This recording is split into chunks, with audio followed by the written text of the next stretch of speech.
The annual and biennial types show clear-cut vegetative, reproductive and senescent phases.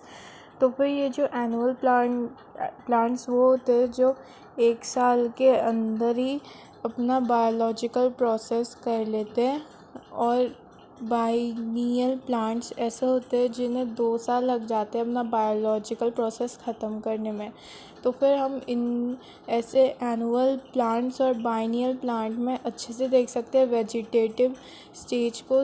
Vegetative stage मतलब जब plant grow होगा, उसमें maturity आएगी, मतलब चेंजेस आएंगे, और फिर उसका रिप्रोडक्टिव स्टेज भी हम देख सकते हैं, और फिर सब सेनेसेंट फेज भी देख सकते हैं। सेनेसेंट फेज मतलब उसकी डाइंग फेजेस भी।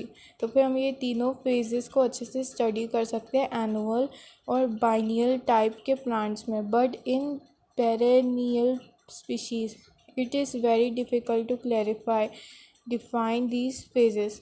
तो फिर अब ये एक न्यू टाइप की स्पीशीज़ है प्लांट्स की जिसका नाम है पेरेनियल स्पीशीज़। इसमें बायोलॉजिकल प्रोसेस होने में 100 या फिर इससे भी ज़्यादा साल लग जाते हैं। तो फिर इसमें हम ये जो वेजिटेटिव फेज़ है, रिप्रोडक्टिव फेज़ है और सेनेसेंट फेज़ है, इसे अच्छे से स्टडी नहीं कर सकते, क्योंकि अब ह्यूमंस भी इतने साल तक ज़िंदा नहीं रह पाते जितने साल तक ये पेरेनियल स्पीशीज़ के प्लांट्स एग्जिस्ट करते हैं। तो हम इसलिए इस प्लांट पेरेनियल प्लांट की स्पीशीज़ के फेजेस को डिफ़ाइन नहीं कर सकते। अब few plants exhibit unusual flowering phenomena।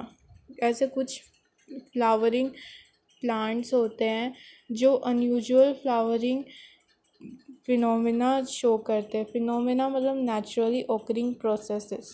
Some of them such as bamboo species flower only once in their lifetime. तो फिर जैसे कि हम देखें कि बैम्बूस की जो स्पीशीज़ है वो अपने लाइफ स्पैन के एक ही बार, अपने पूरे लाइफ टाइम में बस एक ही बार फ्लावर करता है, generally after 50 to 100 years. Usually जब वो 100 to 50 ईयर्स के बीच में होता है तब bamboo plant first time flowering करता है, बस एक ही बार फ्लावरिंग करता है। Produce large number of fruits and die. और फिर वो फ्लावरिंग करने के बाद बहुत सारे फ्रूट्स बनाता है और फिर वो प्लांट मर जाता है। अनदर प्लांट स्ट्रॉबिलेंथस कुंथियाना, ये एक तरह का प्लांट है जो फ्लावर करता है हर 12 साल के बाद। As many of you would be knowing that this plant flowered during September to October 2006। तो फिर ये जो स्ट्रॉबिलेंथस कुंथियाना जो प्लांट है, इसने पहली बार सितंबर अक्टूबर 2006 में फ्लावर किया था, और ये अब दोबारा फ्लावर करेगा, दोबारा 12 साल बाद ये दोबारा फ्लावर करेगा। Its mass flowering transformed large tracts of hilly areas in Kerala, Karnataka and Tamil Nadu into blue stretches and attracted a large number of tourists। तो फिर ये जो स्ट्रॉबिलेंथस कुंथियाना है, ये जब भी ग्रो करता है तो फिर ये हिली एरियाज़ में ग्रो करता है। हिली एरियाज़ ऑफ केरला में ग्रो करता है, कर्नाटका और तमिलनाडु में ग्रो करता है, और जब ये ग्रो करता है तो फिर लार्ज नंबर ऑफ टूरिस्ट को अट्रैक्ट करता है। In animals, the juvenile phase is followed by morphological and physiological changes prior to active reproductive behavior। तो फिर अगर हम जुवेनाइल फेज़ की बात करें एनिमल्स में, जुवेनाइल फेज़ मतलब जब कोई ऑर्गेनिज्म ग्रो होता है और मैच्योर करता है, मैच्योरेशन में चेंजेस आती है, तो फिर तब उसका मॉर्फोलॉजिकल और फिजियोलॉजिकल बिहेवियर चेंज होता है। तो फिर जो जुवेनाइल फेज जो एनिमल्स में होता है उसमें मॉर्फोलॉजिकल चेंजेस आते हैं और बॉडी की फंक्शनिंग मतलब फिजियोलॉजी का मतलब बॉडी की फंक्शन होता है फिर वो भी चेंज होता है prior to activate reproductive behaviour. अब ये चेंजेस इसलिए होता है ताकि वो एक्टिवेट कर सके रिप्रोडक्टिव बिहेवियर को। ये मॉर्फोलॉजिकल और फिजियोलॉजिकल चेंजेस होते हैं जुवेनाइल फेज में ताकि वो एक्टिव कर सके रिप्रोडक्टिव बिहेवियर को। The reproductive phase is also of variable duration in different organism.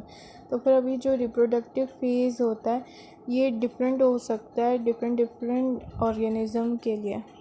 Can you list the changes seen in human being that are indicative of reproductive maturity. तो फिर humans में जो चेंजेस आते हैं during maturity तो फिर उसमें आता है कि फेशियल हेयर्स आते हैं और एसेसरी ग्लैंड्स एक्सेट्रा ऐसे बड़े वो ग्रो करते डेवलप होते हैं। Among animal for example birds do they lay eggs all through the year. तो फिर हम एनिमल्स की बात करें उसमें भी बर्ड्स की बात करें तो फिर बर्ड्स क्या हर साल एग्स ले करती है मतलब देती है अंडे देती है पूरे हर साल देती है क्या और इज़ इट सीजनल फिनोमिनन या फिर बर्ड्स में ये सीजनल फिनोमिनन है एग्स को ले करना। What about other animals like frogs and lizard you will notice that bird living in nature lay eggs only seasonally। तो फिर जो नेचर में रहती है बर्ड्स वो एग्स ले करती है पर सीज़न में एक पर्टिकुलर सीज़न में। However birds in captivity as in poultry farms can be made to lay eggs throughout the year।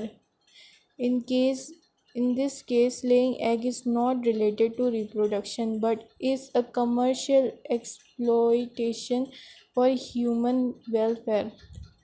तो फिर जो बर्ड्स फार्म में रखी जाती है मतलब जैसे हैंस चिकन तो फिर वो थ्रू आउट द ईयर ले करती है एग्स माने अंडा देती है क्योंकि हम ह्यूमंस ने उन्हें ऐसे जेनेटिकली चेंज किया है जिससे वो पूरे साल भर अंडे दे। पर अंडे देने का मतलब जो क्या कहते हैं जो फार्म्स में बर्ड्स जो रहती है वो अगर पूरे साल एग्स देती है तो इसका मतलब ये नहीं है कि वो रिप्रोडक्शन के लिए यूज़ है वो कमर्शियल पर्पस के लिए यूज़ होती है ताकि ह्यूमन उस एग्स को यूज़ कर सके। वो ह्यूमंस के लिए एक तरीके से बनाते हैं ह्यूमन बर्ड्स को ऐसे डिज़ाइन करते हैं जिससे वो साल भर अंडे दे जबकि जो नेचुरल वे है बर्ड्स का एग्स देने का वो सीजनल है पर ह्यूमंस ने उन्हें ऐसे जेनेटिकली चेंज किया जिससे वो पूरे साल भर दे। पर एग्स देने का मतलब ये नहीं है in the case of birds जो फार्म में है कि वो रिप्रोडक्शन के लिए उसने एग्स लिए किए नहीं वो कमर्शियल पर्पस के लिए यूज़ किए जाते हैं जो फार्म्स में रहते हैं birds. The females of placental mammals exhibit cyclic changes in the activities of ovaries and necessary ducts as well as hormones during reproductive phase। तो फिर प्लासेंटल मैमल्स उन्हें कहते हैं। प्लासेंटा एक ऐसी ट्यूब होती है जिससे जब बेबी जुड़ा रहता है अपनी मदर के वूम से तो फिर उस प्लासेंटा से उस बेबी की नरिशमेंट होती है। वो एक ऐसा पाइप होता है जिससे बेबी की नरिशमेंट हो इनसाइड मदर्स बॉडी। तो फिर ऐसी फीमेल जो प्लासेंटल मैमल्स है उनमें देखा जाता है साइक्लिक चेंजेस उनकी अब ये साइक्लिक चेंजेस कौन सी होती है इन दी एक्टिविटीज़ ऑफ ओवरीज। अब ओवरीज की एक्टिविटीज़ या फिर एसेसरी डक्स में चेंजेस मतलब एसेसरी डक्स की एक्टिविटीज़ या फिर ओवरीज की एक्टिविटीज़ या फिर हार्मोनल चेंजेस हार्मोन्स की एक्टिविटीज़ देखी जाती है रिप्रोडक्टिव फेज में।